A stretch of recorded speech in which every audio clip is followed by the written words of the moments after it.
Andito pala ako ngayon sa Korean restaurant. So yung kainan kasi dito, self-service. So luluto tayo ngayon.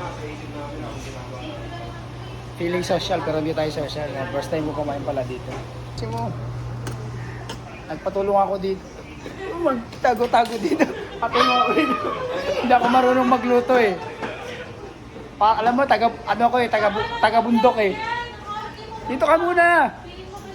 Bahala ka pag kumita ako dito, hindi kita bibigyan.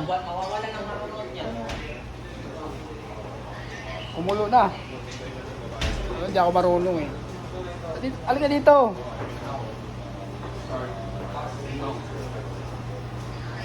Sarap. Yung amoy pa lang, ulam na. So, sarap talaga dito.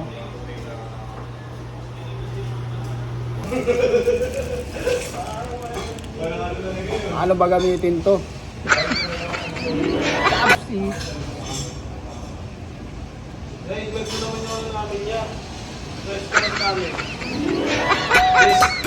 So, tingnan, di ako marunong gumamit ng chopstick eh, kaya kutsara na lang.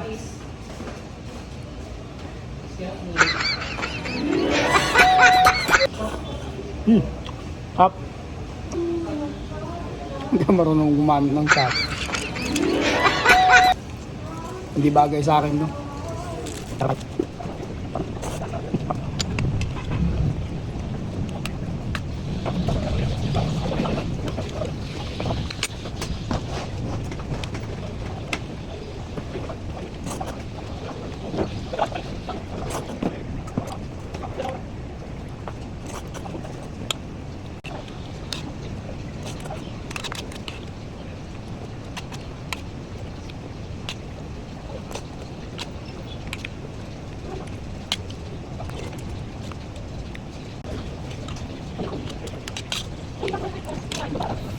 Higupin ko na sana pati lagayan eh.